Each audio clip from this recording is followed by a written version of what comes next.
진성그룹 창립 기념 파티가 열리는 진성타워 최상층 연회장은 그야말로 부와 권력의 정점을 보여주는 듯했다. 천장에서는 거대한 크리스털 샹들리에가 수천 개의 빛 조각을 흩뿌리며 아래에 화려한 군중을 비추었고, 통유리창 너머로는 서울의 야경이 보석처럼 펼쳐져 있었다.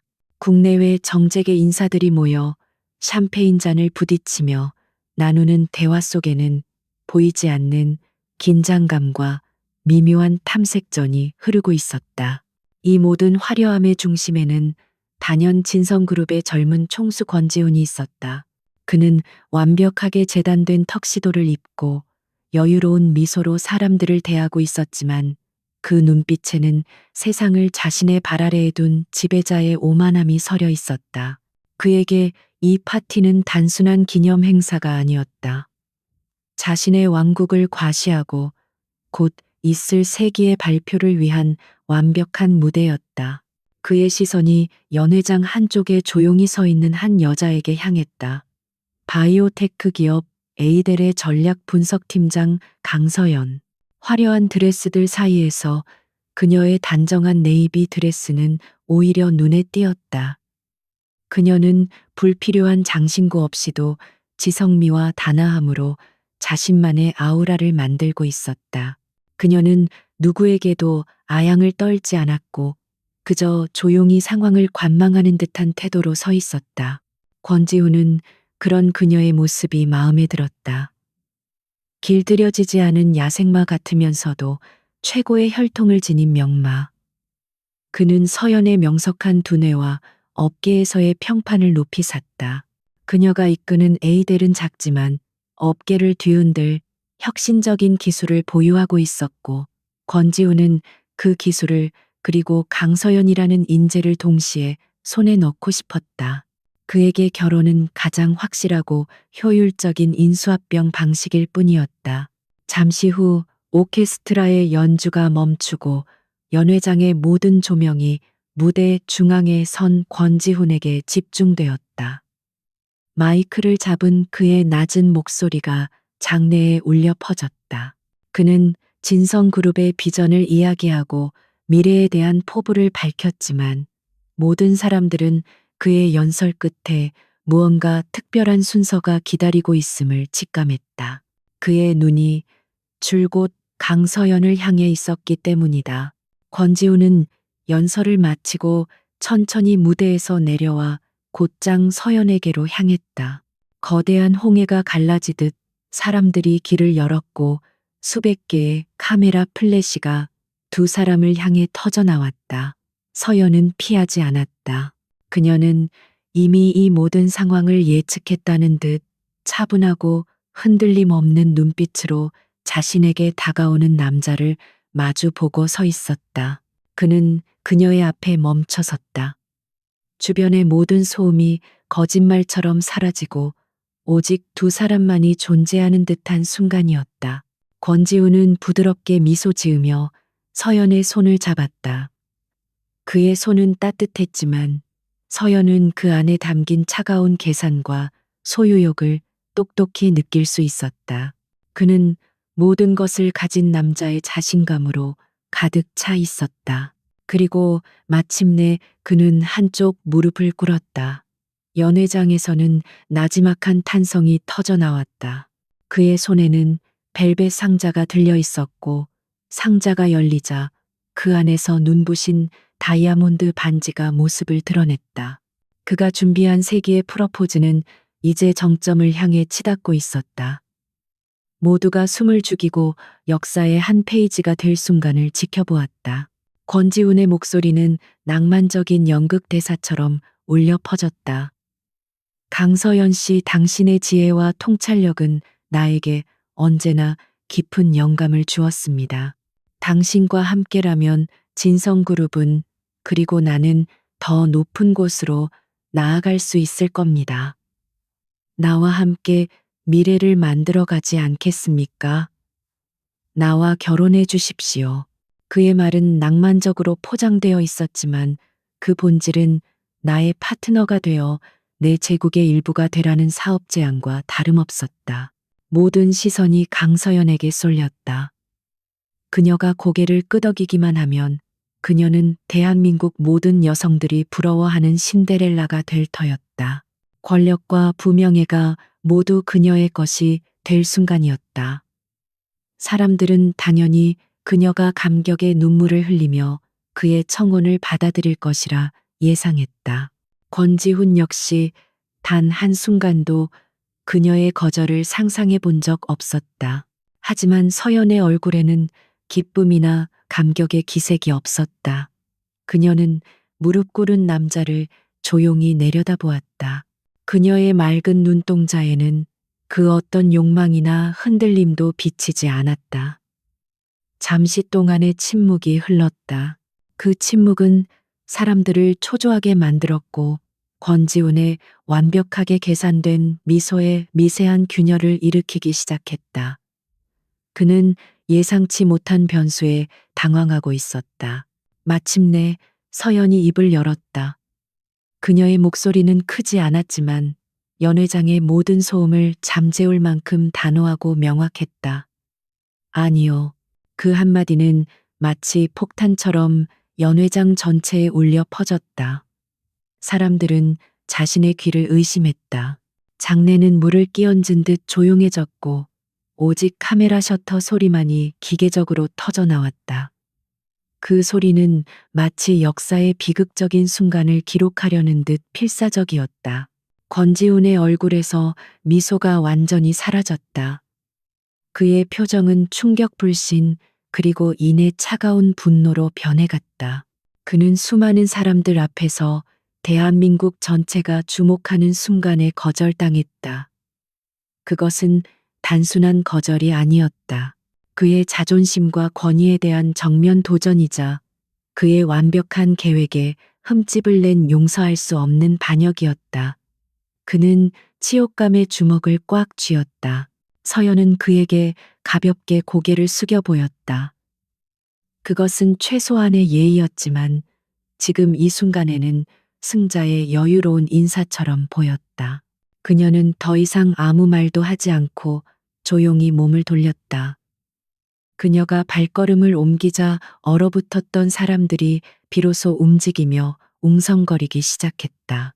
충격적인 사건에 대한 수군거림이 파도처럼 연 회장 전체로 퍼져나갔다. 그녀는 수백 개의 카메라와 의문의 찬 시선들을 뚫고 당당하게 연 회장을 걸어 나갔다.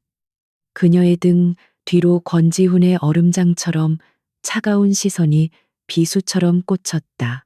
그는 아직도 무릎을 꿇은 채 텅 빈 벨벳 상자를 든 손을 부들부들 떨고 있었다.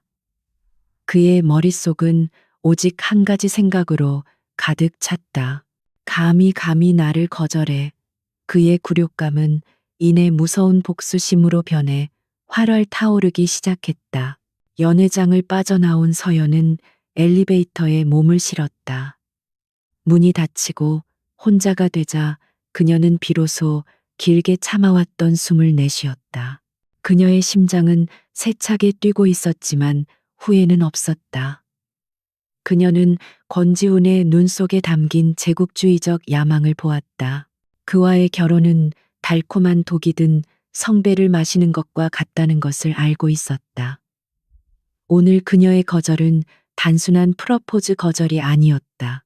그것은 자신의 영혼과 회사의 미래를 지키기 위한 전쟁 선포였다. 다음 날 아침 대한민국은 강서연이라는 이름으로 뒤덮였다. 모든 신문 일면과 온라인 뉴스, 포털 메인을 장식한 것은 전날 밤 파티에서 찍힌 그녀의 사진이었다. 세기의 프러포즈를 걷어찬 철의 여인, 재벌 총수를 무릎 꿇린 신데렐라의 반란, 자극적인 헤드라인들이 쏟아졌고 그녀에 대한 여론은 극명하게 갈렸다. 누군가는 그녀를 부와 권력에 굴하지 않은 용감한 여성이라 칭송했고 다른 누군가는 분수를 모르는 오만한 여자라며 비난했다. 에이델 사무실의 공기는 그 어느 때보다 무거웠다. 서연이 출근하자 모든 직원들의 시선이 마치 자석처럼 그녀에게 달라붙었다. 그 시선에는 경외감, 호기심, 그리고 제인스ung 그룹의 보복에 대한 불안감이 뒤섞여 있었다. 평소 친하게 지내던 동료들조차 섣불리 말을 걸지 못하고 멀리서 그녀의 눈치만 살폈다. 그녀는 순식간에 회사 내에서 이질적인 존재 폭풍의 눈이 되어버렸다. 그녀는 애써 태연한 표정을 유지하며 자신의 자리로 향했다. 컴퓨터를 켜자 수백 통의 이메일과 메시지가 쏟아져 들어왔지만 그녀는 그것들을 모두 무시했다. 지금 그녀에게 중요한 것은 외부의 소음이 아니었다. 곧 닥쳐올 진짜 폭풍에 대비하는 것이었다. 그녀의 상사인 연구개발 총괄이사가 조심스럽게 다가와 대표이사실에서 그녀를 찾는다고 전했다. 그의 얼굴에는 걱정이 가득했다. 대표이사실 문을 열자 에이델의 창립자이자 대표인 윤성준이 심각한 얼굴로 그녀를 맞았다. 그는 온화한 성품의 경영자였지만 지금 그의 눈에는 회사의 미래에 대한 깊은 우려가 담겨 있었다. 그는 서연에게 진숭 그룹과의 협력으로 진행되던 여러 프로젝트들이 갑자기 보류되었다는 소식을 전했다. 공식적인 이유는 없었지만 그 배후에 누가 있는지는 모두가 알고 있었다.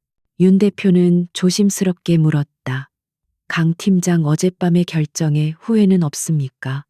강 팀장의 개인적인 선택을 존중하지만 회사가 입을 타격이 너무나도 큽니다. 그의 목소리에는 원망보다는 안타까움이 묻어났다. 서연은 담담하게 대답했다. 대표님, 그 프러포즈는 개인적인 감정의 문제가 아니었습니다. 그것은 위장된 적대적 인수합병 제안이었습니다. 제가 예라고 대답했다면 에이델은 머지않아 좌인숭에 완전히 종속되었을 겁니다. 그녀의 단호한 말에 윤 대표는 더 이상 아무 말도 하지 못했다. 그는 서연의 판단력과 통찰력을 누구보다 잘 알고 있었기 때문이다. 그녀가 이토록 확신에 차서 말한다면 보이지 않는 무언가가 분명히 존재할 터였다. 하지만 그렇다고 해서 눈앞에 닥친 위기가 사라지는 것은 아니었다. 에이델은 이제 거대한 골리앗 진숭 그룹을 상대로 힘겨운 싸움을 시작해야만 했다. 같은 시각 서울의 가장 높은 곳 진성타워 펜트하우스 집무실에서는 분노의 폭풍이 휘몰아치고 있었다. 권지훈은 값비싼 크리스털 잿더리를 벽난로에 집어 던졌다. 산산조각난 유리 파편들이 바닥에 흩뿌려졌지만 그의 분노는 조금도 가라앉지 않았다. 그의 앞에는 진숭 그룹의 비서실장과 법무팀장이 고개를 숙인 채 서 있었다. 감히 내 얼굴에 똥칠을 해. 권지훈의 목소리는 분노로 낮게 잠겨 있었다. 그는 수십 년간 쌓아올린 자신의 완벽한 이미지에 흠집이 갔다는 사실을 견딜 수 없었다. 하지만 그를 더욱 분노하게 만든 것은 그의 가장 중요한 계획이 틀어졌다는 사실이었다. 그는 비서실장에게 으르렁거렸다. 에이델의 키메라 프로젝트 진행 상황은 어떻게 되고 있나? 그 기술 없이는 우리가 투자한 바이오 신약 개발의 실패를 언제까지 숨길 수 있을 것 같아. 그의 말에 비로소 숨겨진 진실이 드러났다. 지인숭 그룹은 천문학적인 자금을 투자한 신약 개발 프로젝트에서 치명적인 오류를 발견했지만 이를 숨기고 주주들과 투자자들을 속여왔다. 만약 이 사실이 알려진다면 그룹 전체가 흔들릴 만한 대형 스캔들이었다. 권지훈은 에이델이 개발 중인 혁신적인 데이터 분석 기술 키메라 프로젝트를 이용해 신약에 실패한 데이터를 성공적인 것처럼 조작하고 위기를 넘기려 했던 것이다. 그에게 강서연과의 결혼은 이 모든 계획을 가장 잡음 없이 그리고 가장 저렴하게 성공시킬 수 있는 최상의 카드였다. 그녀를 아내로 맞이함으로써 자연스럽게 에이델의 경영에 개입하고 키메라 프로젝트의 핵심 기술을 빼돌리려 했다. 하지만 강서연의 단호한 거절은 그의 모든 계획을 수포로 만들었다. 이제 그는 다른 방법을 찾아야만 했다. 더럽고 폭력적인 방법을. 권지우는 차가운 목소리로 명령을 내렸다. 오늘부로 에이델과 연결된 모든 은행과 투자사에 압력을 넣어 자금줄을 끊어버려. 주요 원자재 공급업체들도 마찬가지야. 그들이 숨쉴 구멍 자체를 막아버리란 말이다. 그의 눈빛은 잔인한 사냥꾼의 그것처럼 번뜩였다. 그는 강서연이 스스로 무릎 꿇고 찾아와 용서를 빌게 만들 생각이었다. 그는 그녀의 모든 것을 빼앗고 철저히 짓밟아 감히 누구에게 반기를 들었는지 뼈저리게 후회하게 만들 작정이었다. 그의 명령은 즉시 실행되었다. 그날 오후부터 에이델은 사방에서 압박을 받기 시작했다. 주거래 은행은 갑자기 대출 연장을 거부했고 핵심 부품을 공급하던 해외 업체는 일방적으로 계약 파기를 통보해왔다. 회사 내부는 술렁이기 시작했고 직원들의 불안감은 극에 달했다. 권지훈이 던진 거대한 그물은 에이델의 숨통을 서서히 그리고 확실하게 조여오고 있었다. 그날 밤 모두가 퇴근한 텅 빈 사무실에 홀로 남은 서연은 창밖의 도시 야경을 내려다보았다. 수많은 불빛들이 아른거렸지만 그녀의 눈에는 곧 닥쳐올 어둠만이 보이는 듯했다. 그녀는 권지훈이 어떤 사람인지 잘 알고 있었다. 그는 자신이 원하는 것을 얻기 위해서라면 수단과 방법을 가리지 않을 남자였다. 이제부터 시작될 그의 공격은 상상을 초월할 만큼 집요하고 잔인할 것이다. 하지만 그녀의 눈에는 두려움 대신 차가운 결의가 서려 있었다. 그녀는 자리로 돌아와 컴퓨터를 켰다. 화면에는 진숭그룹의 지난 10년간의 재무제표와 사업 보고서들이 빼곡히 차 있었다. 그녀의 손가락이 빠르게 키보드를 두드리기 시작했다. 그녀는 거대한 제국의 약점을 찾기 시작했다. 모두가 불가능하다고 말하는 싸움이었지만 그녀는 포기할 생각이 없었다. 이것은 이제 그녀 자신과 그녀가 지켜야 할 사람들을 위한 전쟁이었다. 권지훈의 공격은 예상보다 훨씬 집요하고 전방위적이었다. 그는 에이델을 고사시키기 위해 제인숭 그룹이라는 거대한 기계를 체계적으로 움직이기 시작했다. 지인숭 계열사들은 일제히 에이델의 핵심 인력들에게 파격적인 연봉과 직책을 제안하며 빼가기 시작했고, 언론에는 에이델의 재정 위기와 기술적 한계에 대한 부정적인 기사들이 연일 쏟아져 나왔다. 마치 거대한 상어가 작은 물고기 떼를 구석으로 몰아넣고 사냥하는 듯한 형국이었다. 회사 내부는 극심한 혼란에 빠졌다.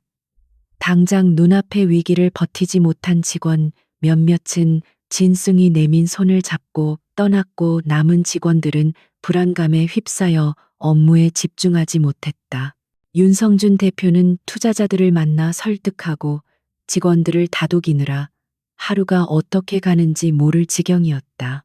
폭풍의 한가운데서 에이델이라는 배는 금방이라도 좌초될 것처럼 위태롭게 흔들리고 있었다. 하지만 이 모든 혼란의 중심에 있는 강서연만은 놀라울 정도로 침착했다.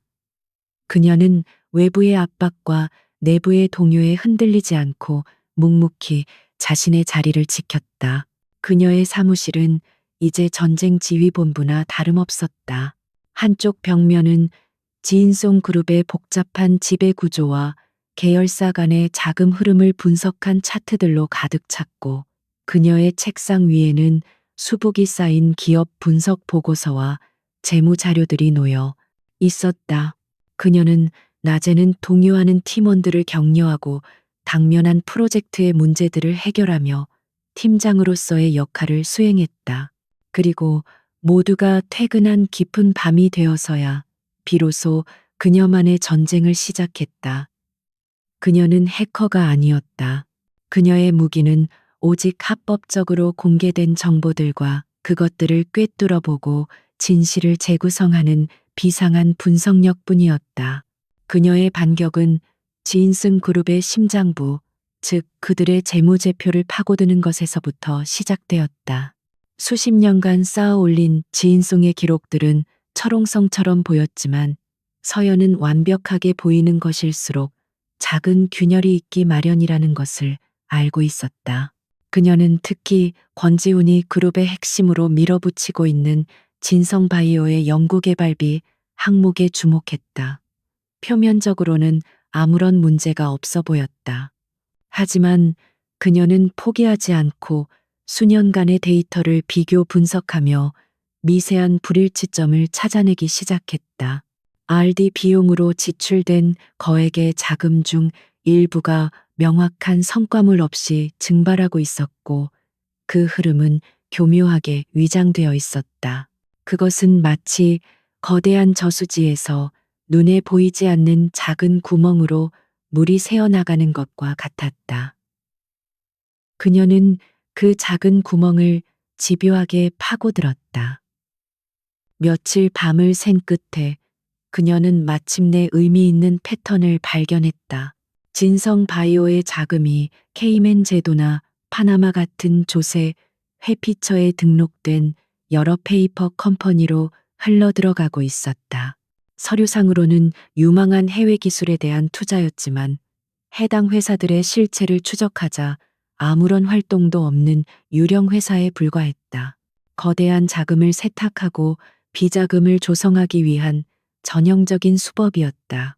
이것만으로도 권지훈에게 타격을 줄 수는 있겠지만 결정적인 증거는 아니었다. 그는 분명 노련한 법무팀을 동원해 합법적인 투자 활동이었다고 주장하며 빠져나갈 것이다. 서연은 더 깊이 파고들어야만 했다. 그녀는 그 유령 회사들의 자금이 최종적으로 어디로 향하는지를 추적하기 시작했다. 수많은 데이터의 파편들을 조합하며 그녀는 거대한 퍼즐을 맞춰나가고 있었다. 그러던 중 그녀의 눈에 반복적으로 나타나는 이름 하나가 들어왔다. 베리타스 캐피탈. 베리타스 캐피털.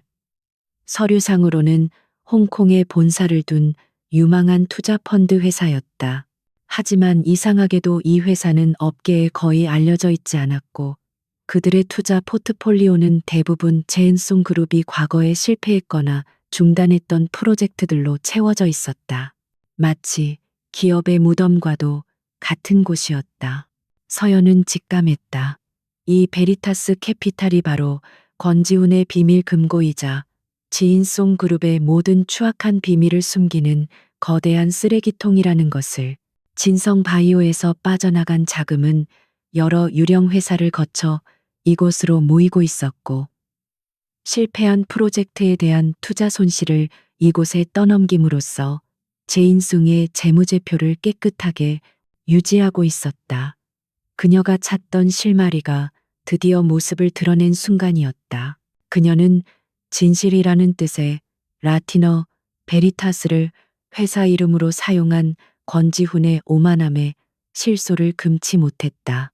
그는 자신의 범죄 행각을 화려한 이름 뒤에 숨겨놓고 아무도 그것을 발견하지 못할 것이라 확신하고 있었던 것이다.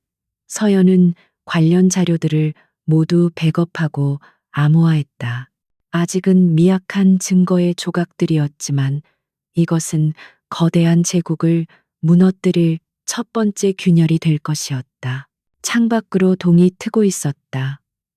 밤새 계속된 작업으로 눈은 뻑뻑하고 머리는 무거웠지만 그녀의 정신은 그 어느 때보다 맑았다.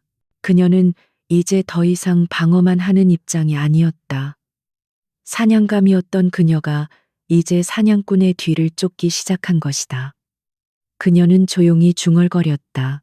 권지훈 씨, 당신이 시작한 게임이니 이제 내가 내 방식대로 끝내주겠어. 그녀의 눈빛은 차갑고도 결연한 빛으로 타오르고 있었다.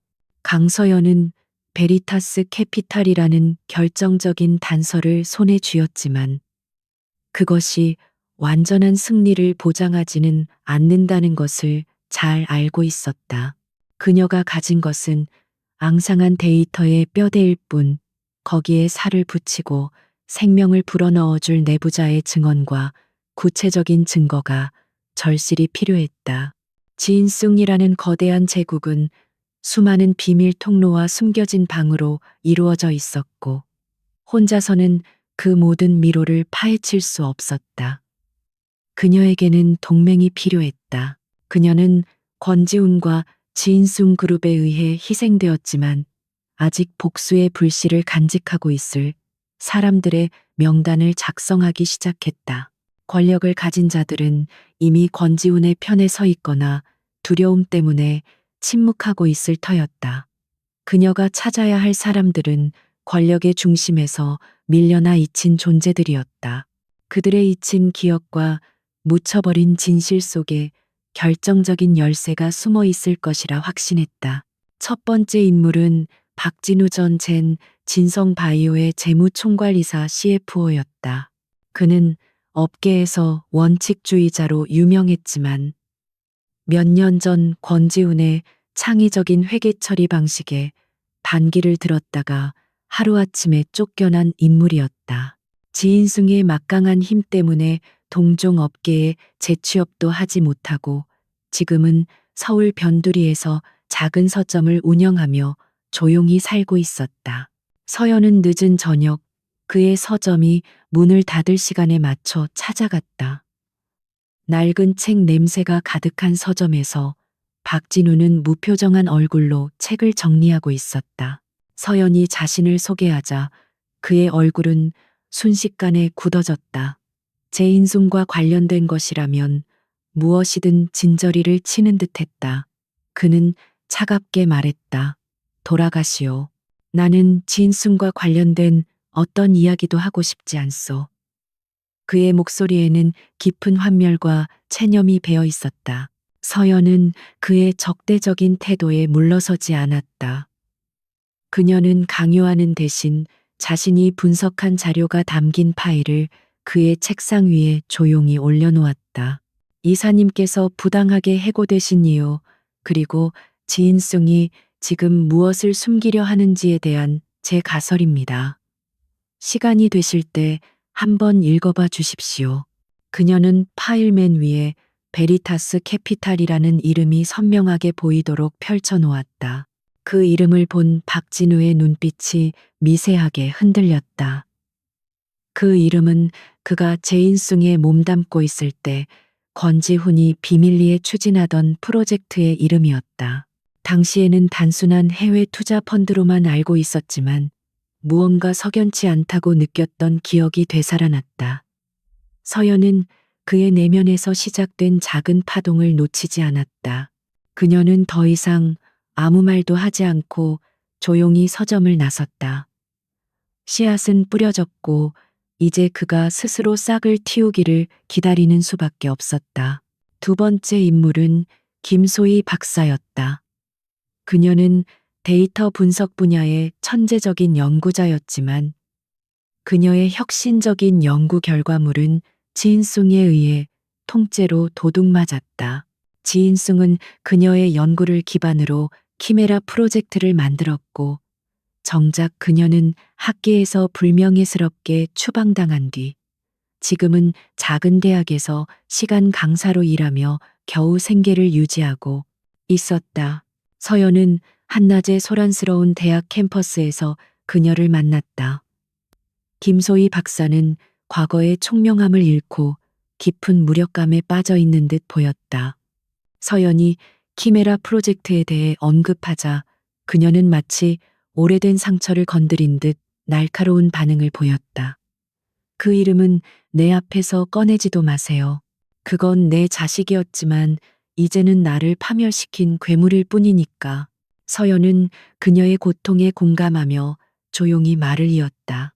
박사님 권지우는 박사님의 그 위대한 기술을 인류를 위해 쓰는 것이 아니라 자신의 금융 사기를 덮기 위한 도구로 사용하려 하고 있습니다. 서연은 진숭의 신약 개발 실패와 데이터 조작 계획에 대해 설명했다.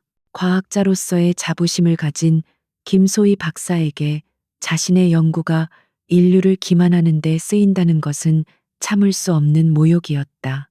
처음에는 회의적이었던 그녀의 눈빛이 서연의 논리 정연한 설명과 구체적인 증거 앞에서 서서히 변하기 시작했다. 복수심 때문만은 아니었다. 자신의 순수한 연구 결과가 더럽혀지는 것을 막고 싶다는 과학자로서의 마지막 자존심이 그녀를 움직였다. 그녀는 서연에게 자신이 진숭에 빼앗긴 원본 연구 데이터와 키메라 프로젝트의 잠재적 취약점에 대한 정보를 넘겨주기로 약속했다. 며칠 후 서연의 작은 아파트에 세 사람이 처음으로 함께 모였다. 깊은 밤 세상이 잠든 시간에 복수를 꿈꾸는 그림자들이 한자리에 모인 것이다. 박진우는 지인숭을 떠나올 때 만약을 대비해 몰래 백업해 두었던 내부 회계 장부와 베리타스 캐피탈의 초기 설립 관련 서류들을 가져왔다. 김소희 박사는 키메라 프로젝트의 알고리즘 설계도와 데이터 조작을 간파할 수 있는 역분석 프로그램을 준비해 왔다. 서연은 두 사람이 가져온 조각들을 자신이 만든 거대한 그림에 맞춰 나갔다. 박진우의 내부 자료는 데이터의 흐름에 구체적인 목적과 의미를 부여했고, 김소희 박사의 기술적 분석은 권지훈의 최종 목표가 무엇인지를 명확하게 보여주었다. 각자 다른 분야의 전문가인 세 사람은 놀라운 시너지를 발휘하며 지인숭에 감춰진 비밀을 빠른 속도로 해체하기 시작했다. 그들은 단순한 복수심으로 뭉친 것이 아니었다. 그들은 거대한 권력에 의해 모든 것을 잃었던 사람들이었고, 이제 정의를 되찾기 위해 마지막 싸움을 준비하고 있었다. 서연은 더 이상 혼자가 아니었다. 그녀의 등 뒤에는 천군 만마와도 같은 두 명의 든든한 동맹이 서 있었다. 그날 밤 작은 아파트의 불빛은 새벽이 올 때까지 꺼지지 않았다. 거인을 쓰러뜨리기 위한 작은 연대의 조용한 반격이 본격적으로 시작되고 있었다. 에이델에 대한 압박이 예상만큼 빠르게 효과를 보지 못하자 권지훈의 인내심은 바닥을 드러내기 시작했다. 그는 강서연이 순순히 무너질 상대가 아니라는 것을 어렴풋이 깨달았지만 자존심 때문에 인정할 수는 없었다. 그는 더 이상 간접적인 방식으로 시간을 끄는 대신 에이델의 숨통을 단번에 끊어버릴 수 있는 가장 확실한 방법을 선택하기로 결심했다. 그것은 바로 주식 시장을 통한 노골적인 적대적 인수합병이었다. 그의 지시가 떨어지자 진숭그룹의 증권팀과 홍보팀은 일사불란하게 움직였다. 증권팀은 사전에 확보해둔 에이델의 주식을 대량으로 시장에 풀어놓으며 공매도를 시작했다. 이와 동시에 홍보팀은 언론계의 인맥을 총동원하여 에이델의 핵심 기술인 키메라 프로젝트가 임상실험에서 심각한 오류를 일으켰다는 거짓 정보를 악의적으로 퍼뜨렸다. 주가 폭락을 유도하기 위한 완벽한 작전이었다. 시장의 반응은 즉각적이고 폭발적이었다. 개장과 동시에 에이델의 주가는 수직으로 곤두박질치기 시작했다. 투자자들의 불안 심리가 극에 달했고, 공황 상태에 빠진 개인 투자자들은 너도 나도 투매에 나섰다. 회사의 전화는 항의와 문의로 불통이 될 지경이었고, 에이델 이사회는 긴급 회의를 소집했다. 그야말로 최악의 위기 상황이었다. 권지훈은 자신의 집무실에서 시시각각 폭락하는 에이델의 주가 그래프를 보며 만족스러운 미소를 지었다. 모든 것이 그의 계획대로 흘러가고 있었다. 그는 곧 제3자를 내세워 헐값에 에이델의 경영권을 사들일 준비를 마쳤다. 강서연이 아무리 뛰어나다 한들 자본시장의 거대한 파도 앞에서는 속수무책일 것이라 확신했다. 그는 곧 그녀가 무릎 꿇는 모습을 보게 될 것이라 기대했다. 하지만 그가 모르는 사실이 있었다.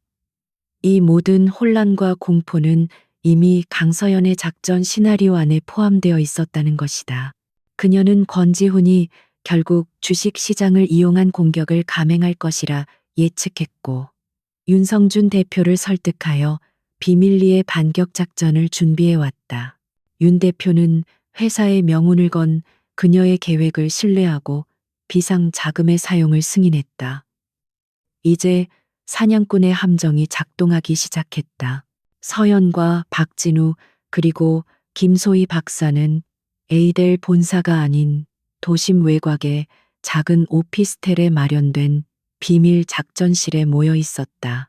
그들의 앞에는 수십 개의 모니터가 주식 시장의 흐름과 지인승 측의 자금 이동 경로를 실시간으로 보여주고 있었다. 겉으로 보기에는 에이델이 속수무책으로 당하는 것처럼 보였지만 물밑에서는 치열한 수싸움이 벌어지고 있었다. 지인승 측에서 대량의 매도 물량을 쏟아내며 주가를 끌어내리자 박진우는 사전에 여러 개로 분산시켜 놓은 차명 계좌를 통해 그 주식들을 조용히 사들였다. 지인승이 던지는 칼날을 맨손으로 받아내는 것처럼 위험한 작업이었지만 그의 오랜 경험과 동물적인 감각은 한치의 오차도 허용하지 않았다. 그들은 제인숭이 스스로 떨어뜨린 가치를 헐값에 다시 주워 담고 있었다. 동시에 김소희 박사는 자신의 전문 분야에서 활약하고 있었다. 그녀는 지인상 측 트레이더들이 사용하는 IP 주소와 자금의 출처를 역추적하며 그들의 모든 불법적인 거래 행위를 기록으로 남겼다. 시세 조종과 허위 사실 유포 등 그들이 저지르는 모든 범죄의 증거가 그녀의 컴퓨터에 차곡차곡 쌓여가고 있었다. 이것은 훗날 권지훈의 목을 겨눌 가장 날카로운 비수가 될 터였다. 작전은 여기서 그치지 않았다. 서연은 권지훈을 더욱 교란시키고 그가 더 많은 실수를 저지르도록 유도하기 위해 또 다른 카드를 꺼내 들었다. 그녀는 해외에 믿을 만한 언론 채널을 통해 실리콘밸리의 유력 투자자가 백기사로서 에이델에 대한 투자를 긍정적으로 검토하고 있다는 정보를 흘렸다. 이 소식은 시장에 미묘한 파장을 일으켰고 권지훈을 초조하게 만들었다. 백기사의 등장은 권지훈의 계획에 없던 변수였다. 그는 인수합병이 무산될 수도 있다는 불안감에 사로잡혔고 더욱 서둘러 에이델의 주가를 폭락시키기 위해 무리수를 두기 시작했다. 그는 더 많은 자금을 동원하여 시장을 왜곡했고 그의 불법적인 행위는 더욱 대담하고 노골적으로 변해갔다. 그는 자신이 강서연의 손바닥 위에서 놀아나고 있다는 사실을 전혀 눈치채지 못했다.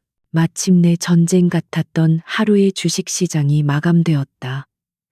에이델의 주가는 폭락했지만 권지훈이 예상했던 것만큼은 아니었고 거래량은 폭증했다.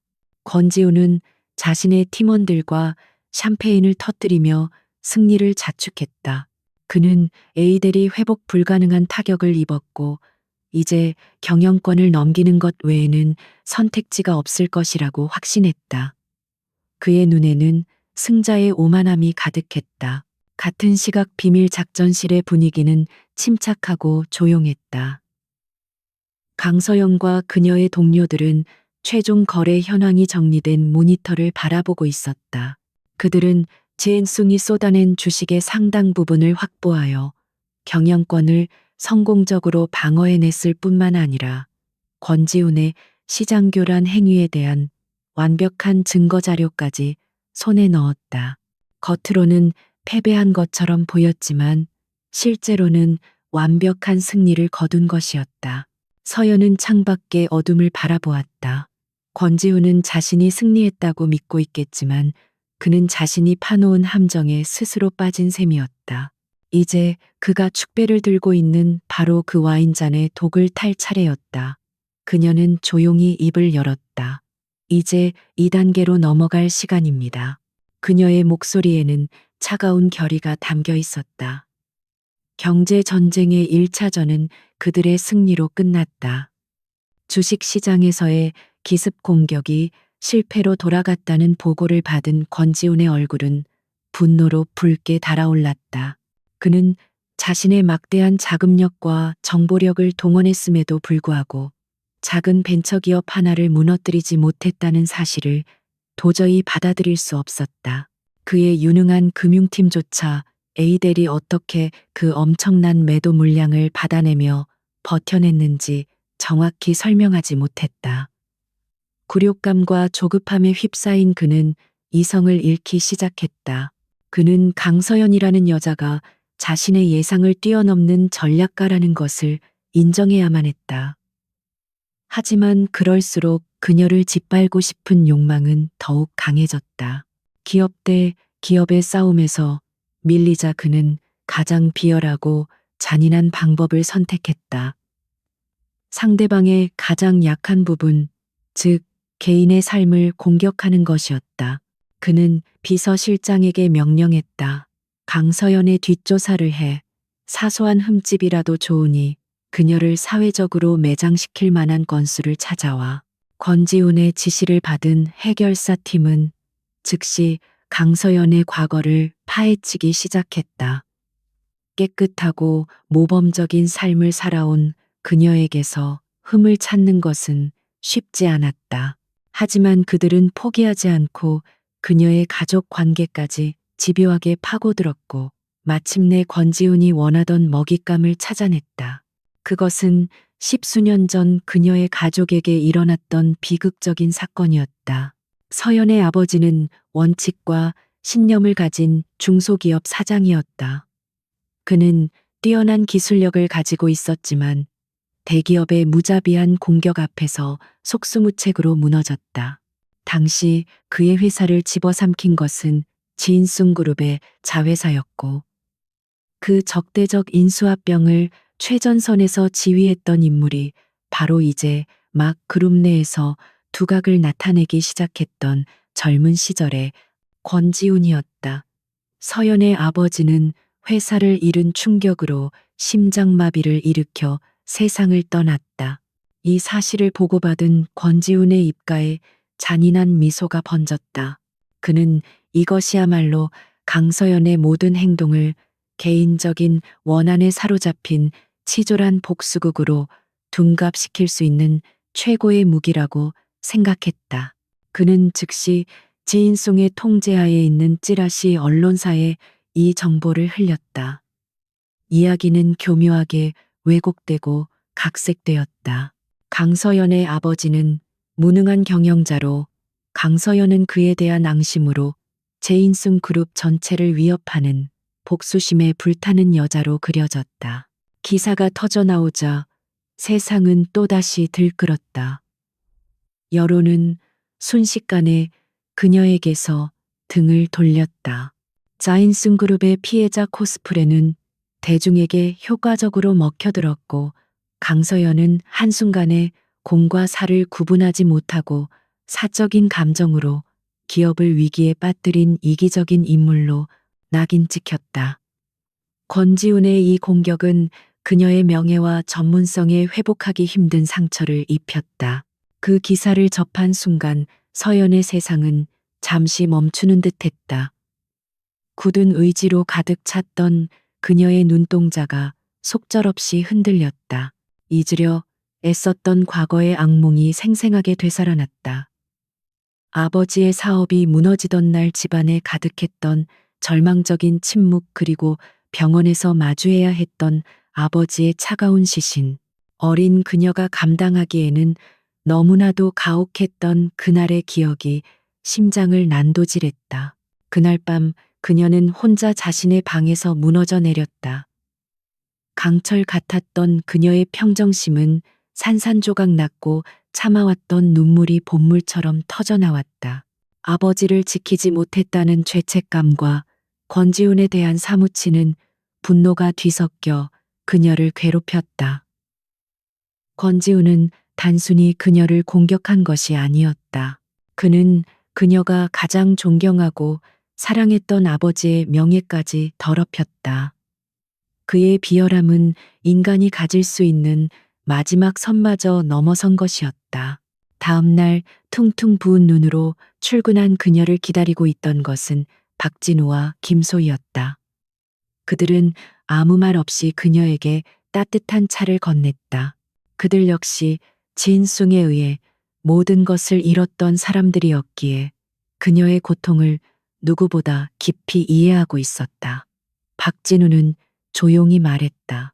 그들이 우리에게서 모든 것을 빼앗아갈 수는 있어도 우리가 싸워야 할 이유까지 빼앗아갈 수는 없습니다. 그들의 조용한 위로 속에서 서연은 마음을 다잡기 시작했다. 그녀는 깨달았다. 권지훈의 공격이 자신을 무너뜨리기 위한 것이었다면 그는 처참하게 실패했다는 것을. 오히려 그의 공격은 그녀의 마지막 망설임을 없애주고 싸움의 의미를 더욱 명확하게 만들어 주었다. 이것은 더 이상 에이델의 생존이나 비즈니스적인 경쟁의 문제가 아니었다. 이것은 아버지의 명예를 되찾고 더 이상 자신들과 같은 희생자가 나오지 않도록 하기 위한 정의의 투쟁이었다. 그녀의 눈물은 멈췄다. 슬픔과 고통이 증발한 자리에는 용암보다 더 뜨거운 결의가 들어찼다. 그녀는 책상 위에 놓인 아버지의 사진을 바라보았다. 사진 속 아버지는 인자한 미소를 짓고 있었다. 그녀는 마음속으로 아버지에게 맹세했다. 반드시 권지훈과 진송 그룹의 추악한 진실을 세상에 밝혀내어 그들의 죗값을 치르게 하겠다고. 아버지의 이름에 묻은 더러운 오명을 씻어내겠다고. 권지훈은 강서연의 가장 아픈 상처를 건드려 그녀를 파괴하려 했지만 그는 알지 못했다. 어떤 상처는 흉터로 남지만 어떤 상처는 한 인간을 강철로 재련한다는 사실을. 강서연은 이제 더 이상 흔들리지 않았다. 그녀의 복수는 이제 개인적인 감정을 넘어선 숭고한 대의가 되었다. 그녀의 눈빛은 이전보다 더욱 차갑고 날카롭게 빛나고 있었다. 권지훈의 인신공격은 강서연에게 깊은 상처를 남겼지만 역설적으로 그녀와 팀원들을 더욱 단단하게 결속시키는 계기가 되었다. 개인적인 복수심을 넘어 정의 구현이라는 공동의 목표가 그들을 하나로 묶었다. 이제 그들의 손에는 권지훈과 제인송 그룹의 범죄를 입증할 충분하고도 남을 증거들이 들려 있었다. 베리타스 캐피탈을 통한 비자금 조성 주가 조작, 그리고 키메라 프로젝트 기술 탈취 및 데이터 조작 계획까지 모든 퍼즐 조각이 완벽하게 맞춰진 상태였다. 비밀 작전실에 모인 세 사람 사이에는 무거운 긴장감이 흘렀다. 그들은 이제 가장 중요한 결정을 내려야만 했다. 이 강력한 무기를 언제 어디서 어떻게 터뜨릴 것인가. 박진우 전무는 신중하게 입을 열었다. 가장 정석적인 방법은 검찰 금융조세 조사부에 이 모든 자료를 넘기는 것입니다. 증거가 이토록 명백하니 그들도 수사를 시작하지 않을 수 없을 겁니다. 그것은 법과 원칙을 중시하는 그로서는 당연한 생각이었다. 하지만 서연은 그의 의견에 고개를 저었다. 제인상 그룹이 지난 수십 년간 정계와 법조계에 뿌려놓은 돈이 얼마일까요? 권지훈의 인맥은 우리의 상상을 초월합니다. 우리가 검찰에 자료를 넘기는 순간 그는 즉시 모든 네트워크를 동원해 수사를 방해하고 사건을 축소하려 들 겁니다. 담당 검사가 그의 대학 동문일 수도 있고 수사관이 그의 먼 친척일 수도 있습니다. 법이라는 운동장은 이미 그에게 유리하게 기울어져 있습니다. 그녀의 지적은 현실적이고 냉정했다. 지인승의 막강한 법무팀은 증거의 작은 흠집을 물고 늘어지며 지리한 법정 싸움으로 끌고 갈 것이고 그 사이 권지훈은 증거를 인멸하고 관련자들을 해외로 빼돌릴 시간을 벌게 될 터였다. 김소희 박사 역시 서연의 의견에 동의했다. 그들은 제 기술을 훔치고도 학계의 인맥을 이용해 오히려 저를 매장시켰어요. 권력의 속성이란 그런 겁니다. 정면으로 부딪히면 약한 쪽이 깨지기 마련이죠. 그렇다면 방법은 하나뿐이었다. 그들이 만들어 놓은 판 위에서 싸우는 것이 아니라 새로운 판을 짜는 것. 서연은 자신의 생각을 밝혔다. 우리가 가진 무기는 국내용이 아닙니다. 이것은 국경을 넘어설 수 있는 국제적인 파급력을 가진 폭탄입니다. 검찰이 아니라 언론에 터뜨려야 합니다. 그것도 지인숭이 절대 통제할 수 없는 가장 공신력 있는 해외 탐사보도 전문기관에요. 그녀의 제안은 대담하고 위험했다. 내부 고발자가 되어 모든 것을 세상에 폭로하자는 것이었다. 박진우는 우려를 표했다. 그렇게 되면 우린 더 이상 상황을 통제할 수 없게 되오. 만약 그 언론사가 우리의 제보를 믿어주지 않거나 혹은 보도를 하지 않는다면 모든 것이 수포로 돌아갈 수 있어. 그것은 모든 것을 건 도박이었다. 성공하면 세상을 뒤흔들 수 있지만 실패하면 흔적도 없이 사라질 위험한 계획이었다. 서연은 그의 우려를 이해했지만 자신의 신념을 굽히지 않았다.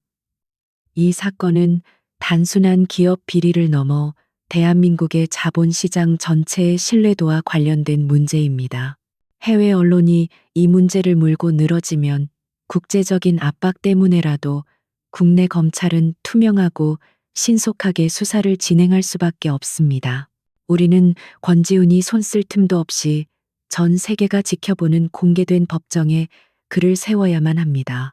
그녀의 확신에 찬 목소리와 논리적인 설득에 박진우와 김소희는 마침내 동의했다. 그들은 모든 것을 걸기로 결심했다. 그때부터 지인숭의 범죄 자료를 재구성하는 작업이 시작되었다. 그들은 자신들의 신원이 드러나지 않도록 모든 자료에서 개인적인 흔적을 지웠다. 그리고 해외 언론인들이 쉽게 이해할 수 있도록 핵심적인 금융 자료들을 영어로 번역하고 복잡한 데이터 흐름을 시각적으로 정리한 요약 보고서를 첨부했다. 모든 준비가 끝난 날 서연은 변장을 한 채 도심의 한 PC방으로 향했다. 그녀는 여러 개의 가상 사설망 VPN을 거쳐 IP 추적을 불가능하게 만든 뒤 국제탐사보도 언론인 협회 ICIJ의 보안 제보 사이트에 접속했다. 그녀의 손가락이 떨렸지만 눈빛은 흔들리지 않았다. 그녀는 수개월간 준비해온 모든 것이 담긴 암호화된 파일을 업로드하기 시작했다. 업로드 진행률을 나타내는 파란색 막대가 천천히 차오르는 동안 그녀의 머릿속에는 수많은 생각들이 스쳐 지나갔다. 아버지의 마지막 모습, 동료들의 불안한 눈빛, 그리고 권지훈의 오만한 얼굴. 이제 이 모든 것을 끝낼 시간이었다. 마침내 업로드 완료라는 메시지가 화면에 떴다. 그녀는 망설임 없이 노트북을 닫고 PC방을 빠져나왔다. 주사위는 던져졌다. 이제 그들이 할 수 있는 일은 아무것도 없었다. 거대한 폭풍을 일으킬 씨앗을 바람에 실어보냈고 이제 조용히 기다리는 것만이 남았다. 서연은 차가운 밤 공기를 마시며 어두운 하늘을 올려다보았다. 곧 동이 틀 것이다. 그리고 그 아침은 이전과는 전혀 다른 세상의 시작이 될 것이었다. 그녀는 자신의 모든 것을 거니 위험한 도박의 결과를 기다릴 준비가 되어 있었다. 지인송 그룹의 연례 주주총회가 열리는 날 서울의 컨벤션 센터는 이른 아침부터 수많은 주주들과 기자들로 북적였다. 지인승 그룹이 최근 몇 가지 악재에도 불구하고 기록적인 실적을 발표한 터라 총회장 내부는 기대와 흥분으로 가득 차 있었다. 단상 위 거대한 스크린에는 위대한 도약 The Great Leap이라는 슬로건이 선명하게 떠 있었고 그 아래에는 그룹의 최고 경영진들이 자신감 넘치는 표정으로 앉아 있었다. 총회의 하이라이트는 단연 권지훈 회장의 기조연설이었다. 잠시 후 모든 조명이 꺼지고 스포트라이트 하나가 단상 중앙으로 향했다. 그 빛 속으로 권지훈이 위풍당당하게 걸어 나왔다. 그는 완벽한 모습이었다. 최고급 맞춤 정장을 입고 여유로운 미소로 청중을 압도했다. 그는 마치 세상을 정복한 황제처럼 보였고 주주들은 그에게 열광적인 박수를 보냈다. 권지훈은 지인sun 그룹의 빛나는 성과를 자랑스럽게 이야기하기 시작했다. 그의 연설은 막힘이 없었고 카리스마가 넘쳤다. 그는 교묘하게 조작된 재무제표를 근거로 제인송의 놀라운 성장을 설명했고 불법적인 시세 조종으로 얻어낸 시장 지배력을 혁신적인 경영 전략으로 포장했다. 특히 그는 진성 바이오의 신약 개발이 최종 단계에 이르렀으며 이는 인류의 미래를 바꿀 위대한 성공이 될 것이라고 거짓된 희망을 부풀렸다. 같은 시각 도심의 비밀 작전실에서는 세 사람이 숨을 죽인 채 주주총회 생중계 화면을 지켜보고 있었다.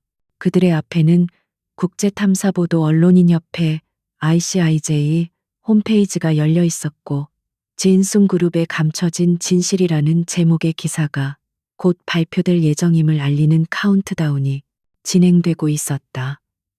그들의 심장은 마치 시한폭탄의 초침 소리처럼 세차게 뛰고 있었다. 모든 운명을 건 도박의 결과가 나오기까지 이제 몇 분 남지 않았다. 권지훈의 연설은 절정을 향해 치닫고 있었다. 그는 제인승그룹의 미래 비전을 제시하며 더욱 강력하고 위대한 제국을 건설할 것을 약속했다. 지인승은 여기서 멈추지 않을 것입니다. 우리는 세계의 정점에 서서 새로운 역사를 써 내려갈 것입니다. 그가 두 팔을 활짝 펼치며 외치는 순간 청중석에서는 우레와 같은 박수와 환호가 터져 나왔다. 그는 자신의 인생에서 가장 빛나는 순간을 만끽하고 있었다. 바로 그 순간이었다. 총회장 맨 앞줄에 앉아 있던 한 기자의 휴대폰에서 짧은 진동음이 울렸다. 그리고 곧이어 다른 기자의 휴대폰이 또 다른 주주의 휴대폰이 울리기 시작했다. 마치 전염병처럼 알림음은 순식간에 총회장 전체로 퍼져나갔다. 모든 사람들의 휴대폰 화면에는 똑같은 긴급 속보 알림이 떠 있었다. 속보, ICIJ 진순그룹 천문학적 규모의 분식회계 및 주가 조작 혐의 폭로. 화려한 연설에 취해 있던 총회장의 분위기는 순식간에 얼어붙었다. 웅성거림이 시작되었고 이내 거대한 소음으로 변해갔다. 기자들은 믿을 수 없다는 표정으로 기사를 확인하고는 일제히 단상을 향해 카메라를 돌렸다. 주주들은 분노와 배신감에 휩싸여 고함을 지르기 시작했다. 단상 위의 거대한 스크린에는 기술팀 직원의 재빠른 조작으로 권지훈의 얼굴 대신 방금 터져나온 기사의 헤드라인이 대문짝만하게 비춰지고 있었다. 권지훈은 연설대 위에서 그대로 굳어버렸다. 그의 완벽했던 미소는 사라지고 당혹감과 불신으로 일그러진 표정만이 남았다. 그는 스크린에 떠 있는 글자들을 이해할 수 없었다. 어떻게 누가 감히 자신의 성역을 침범했단 말인가. 그의 머릿속이 하얗게 비어버린 바로 그 찰나 총회장의 모든 출입문이 동시에 활짝 열렸다. 서울중앙지검 금융조세조사부입니다. 모두 움직이지 마십시오. 수십 명의 검찰 수사관들이 굳은 표정으로 총회장 안으로 쏟아져 들어왔다. 그들은 혼란에 빠진 사람들을 해치고 곧장 단상을 향해 진격했다. 모든 카메라 플래시가 그들에게 집중되었고 주주총회장은 순식간에 거대한 범죄 현장으로 변모했다. 모든 것은 한편의 잘 짜인 연극처럼 진행되고 있었다. 선두에 선 책임 검사가 성큼성큼 단상 위로 올라와 망연자실한 표정의 권지훈 앞에 섰다. 그는 차가운 목소리로 체포영장을 내밀며 말했다. 권지훈 씨, 당신을 특정경제범죄, 가중처벌 등에 관한 법률 위반, 자본시장법 위반 혐의로 긴급 체포합니다. 당신은 묵비권을 행사할 수 있으며 변호인을 선임할 권리가 있습니다. 그의 목소리는 마이크를 통해 총회장 전체에 생생하게 울려 퍼졌다. 권지우는 그제야 정신을 차린 듯 격렬하게 저항했다. 이게 무슨 짓이야. 나는 진승그룹의 회장이야. 너희들이 감히 누굴 건드리는 거야. 그의 발악은 처절했지만 더 이상 아무런 위험도 힘도 없었다. 수사관 2명이 그의 양팔을 붙잡아 뒤로 꺾었고 그의 손에 차가운 금속 수갑이 채워졌다. 철컥하는 소리는 그의 제국이 끝났음을 알리는 사망 선고와도 같았다. 비밀 작전실에서는 3사람이 스크린을 통해 그 모든 광경을 지켜보고 있었다. 수갑을 찬 채 끌려나가는 권지훈의 초라한 모습. 미친 듯이 터지는 카메라 플래시. 아비규환으로 변한 주주 총회장. 그들의 얼굴에는 기쁨이나 환호 대신 무거운 침묵과 비장함이 흘렀다. 오랜 시간 동안 준비해온 그들의 전쟁이 마침내 끝난 것이다. 강서연의 눈가에 조용히 눈물 한 방울이 흘러내렸다. 그것은 아버지에 대한 그리움이자 마침내 정의가 실현되었다는 안도의 눈물이었다. 권지훈의 체포는 시작에 불과했다. 그가 쌓아 올린 거대한 모래성은 국제적인 파도에 휩쓸려 흔적도 없이 무너져 내리기 시작했다. 다음 날 개장한 주식 시장에서 지인숨 그룹과 모든 계열사의 주가는 개장과 동시에 하한가를 기록했다.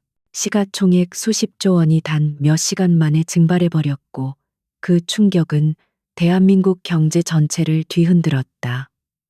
제인송 쇼크는 모든 언론의 헤드라인을 장식했다. 언론은 24시간 내내 지인숭 사태를 집중 보도했다. 주주총회장에서 수갑을 차고 끌려나가던 권지훈의 굴욕적인 모습은 끊임없이 반복해서 전파를 탔다. 한때 그를 혁신적인 젊은 리더라며 칭송했던 언론들은 이제 그를 국민을 기만한 희대의 사기꾼이라며 맹비난했다. 여론은 차갑게 돌아섰고 국민들의 분노는 하늘을 찔렀다. 그는 대한민국 재벌의 부패와 탐욕을 상징하는 아이콘이 되어버렸다.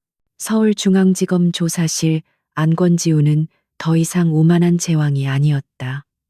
값비싼 정장 대신 수의를 입은 그는 텅 빈 눈으로 취조실 벽만 바라보고 있었다. 그의 오만함은 산산조각 났고 남은 것은 현실을 부정하는 발악과 무력감뿐이었다.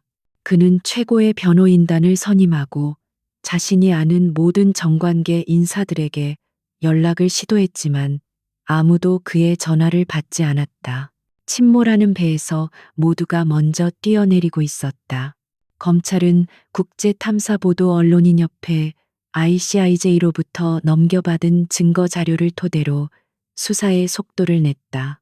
강서연과 그녀의 팀이 제공한 자료는 너무나도 완벽하고 체계적이어서 제인송의 변호인단조차 반박할 여지를 찾지 못했다. 권지훈의 범죄 행각은 의혹이 아닌 명백한 사실로 규정되었다. 검찰은 그의 최측근 임원들과 협력업체 대표들을 줄줄이 소환했고 그의 거미줄 같던 부패의 네트워크는 속절없이 해체되었다. 이 거대한 몰락의 소용돌이 속에서 강서영과 그녀의 동료들은 조용히 자신들의 자리로 돌아가고 있었다. 그들은 승리를 자축하거나 언론에 자신들을 드러내지 않았다. 그저 멀리서 자신들이 일으킨 폭풍이 세상을 정화하는 모습을 묵묵히 지켜볼 뿐이었다. 그들에게는 복수보다 더 중요한 각자의 삶을 되찾는 과정이 남아 있었다. 박진우 전무는 오랜만에 자신의 작은 서점을 찾았다. 그는 며칠간 쌓인 먼지를 털어내고 책들을 가지런히 정리했다. 그의 인생을 망가뜨렸던 거대한 부정이 바로잡히는 것을 보며 그는 비로소 마음의 짐을 내려놓을 수 있었다. 그는 더 이상 제인숭의 그림자에 갇힌 패배자가 아니었다. 그는 자신의 원칙을 지켜낸 명예로운 승리자였다. 그는 조용히 책을 펼쳐 들었고 서점 안에는 평화로운 정적만이 흘렀다. 김소희 박사에게는 그녀가 몸담았던 대학 총장으로부터 공식적인 사과와 복직 제안이 들어왔다. 진숭의 압력으로 그녀를 부당하게 내쫓았던 것에 대한 사죄였다.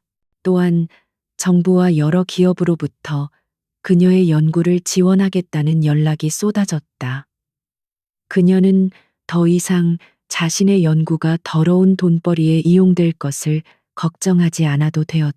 그녀는 다시 연구실로 돌아가 자신의 순수한 열정을 마음껏 펼칠 수 있게 되었다. 강서연은 주말 아침 아버지의 묘소를 찾았다. 그녀는 국화꽃 한 다발을 묘비 앞에 내려놓고 아무 말 없이 한참 동안 아버지를 바라보았다. 그녀의 마음속에는 수많은 감정들이 스쳐 지나갔다. 그리움, 안타까움, 그리고 마침내 이뤄낸 정의에 대한 회한. 그녀는 조용히 입을 열었다. 아버지, 이제 다 끝났어요. 편히 쉬세요. 그녀의 목소리는 담담했지만 그 안에는 세상의 무게를 견뎌낸 자의 깊은 울림이 있었다. 며칠 후 세 사람은 마지막으로 비밀 작전실에 모였다. 그들은 함께 웃거나 떠들지 않았다. 그저 묵묵히 지난 몇 달간 그들의 전쟁터가 되어 주었던 장비를 해체하고 모든 자료를 영구적으로 삭제했다. 방이 텅 비어갈수록 그들의 마음은 오히려 충만해졌다. 말하지 않아도 서로의 마음을 알 수 있었다. 그들은 세상을 바꾼 영웅들이었지만 세상은 그들의 이름을 기억하지 못할 것이다. 그리고 그들은 그것을 원했다. 모든 정리가 끝났을 때 서연이 두 사람에게 말했다. 두 분이 없었다면 불가능했을 겁니다. 정말 감사했습니다. 박진우와 김소희는 그저 따뜻한 미소로 화답했다. 거대한 폭풍이 지나간 자리에 고요한 평화가 찾아오고 있었다. 그들은 각자의 삶으로 돌아가겠지만 함께 정의를 위해 싸웠던 그 기억은 그들의 가슴 속에 영원히 남을 터였다. 어둠은 물러갔고 이제 새로운 아침을 맞이할 시간이었다. 몇 달의 시간이 흘렀다.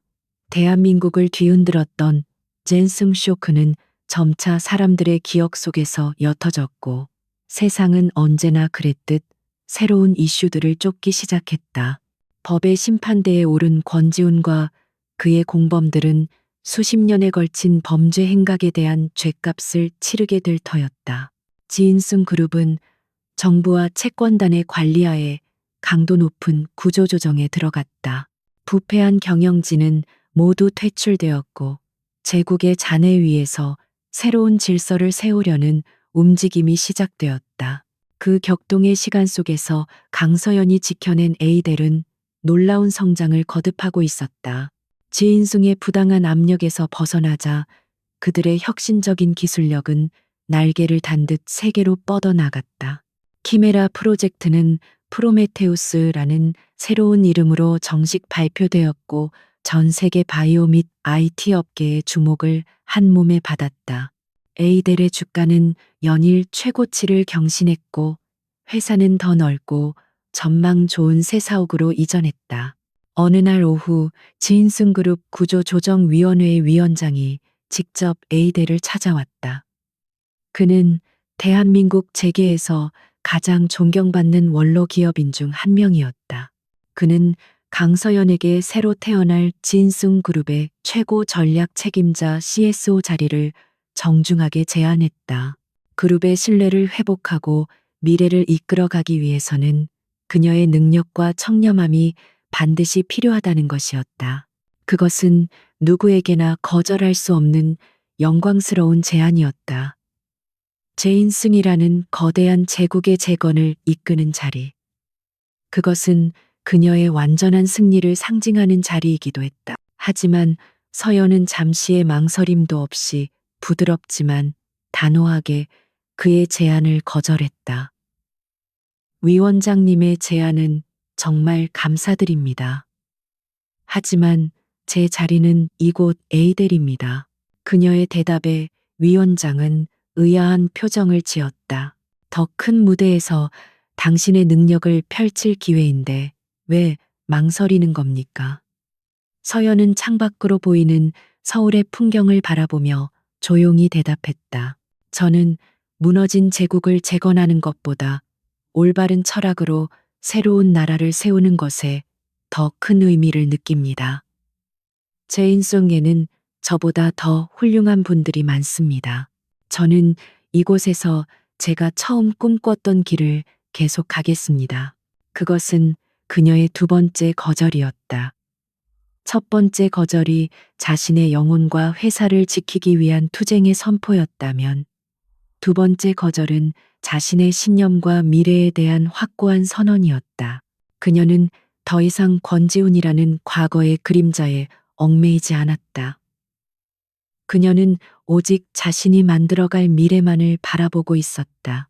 위원장은 그녀의 깊은 눈빛을 보고 더 이상 권유하지 않고 조용히 물러났다. 그녀의 삶은 평온을 되찾았다. 그녀는 여전히 에이델의 전략 분석 팀장으로서 동료들과 함께 회사의 미래를 설계하고 있었다. 윤성준 대표는 그녀에게 전적인 신뢰를 보냈고 동료들은 그녀를 진심으로 존경하고 따랐다. 그녀가 목숨을 걸고 지켜낸 회사는 이제 그녀에게 가장 든든한 울타리이자 그녀의 꿈을 실현시켜줄 무대가 되어주고 있었다.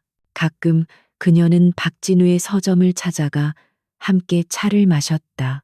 그는 서점을 찾는 사람들에게 책을 추천해주고 작은 독서 모임을 운영하며 소박하지만 행복한 노년을 보내고 있었다. 김소희 박사는 세계적인 과학 저널에 자신의 이름으로 논문을 발표하고 국제학회에서 기조 연설을 하는 등 학자로서 최고의 명예를 누리고 있었다. 그들은 각자의 자리에서 자신들이 되찾은 삶을 충실하게 살아가고 있었다. 어느 늦은 저녁 사무실에 홀로 남아 야경을 바라보던 서연은 옛 동료로부터 메시지 한 통을 받았다. 만약 그때 그 프로포즈를 받아들였다면 지금쯤 어디에 있을까? 서연은 그 메시지를 보며 희미하게 미소 지었다. 아마도 지인숭 타워의 가장 높은 곳 화려하지만 차가운 펜트하우스에서 영혼 없는 인형처럼 살아가고 있었을 것이다. 그녀는 창가에 서서 저 멀리 보이는 진숭 타워를 바라보았다.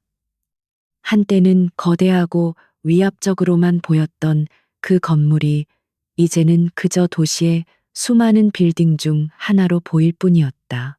그날 그녀가 거절했던 것은 단순히 한 남자의 청혼이 아니었다. 그것은 돈과 권력으로 모든 것을 살 수 있다고 믿는 오만한 세상의 방식에 대한 거절이었다. 그리고 그 거절은 결국 그녀 자신과 그녀가 믿는 가치, 그리고 그녀가 만들어갈 미래에 대한 가장 강력한 긍정이었다. 그녀는 자신의 힘으로 폭풍을 뚫고 나왔고 마침내 자신만의 길 위에 굳건히 섰다. 창밖의 서울은 아름다운 불빛으로 가득했고 그 불빛 속에서 새로운 아침이 밝아오고 있었다. 그녀의 진짜 인생은 이제부터 시작이었다.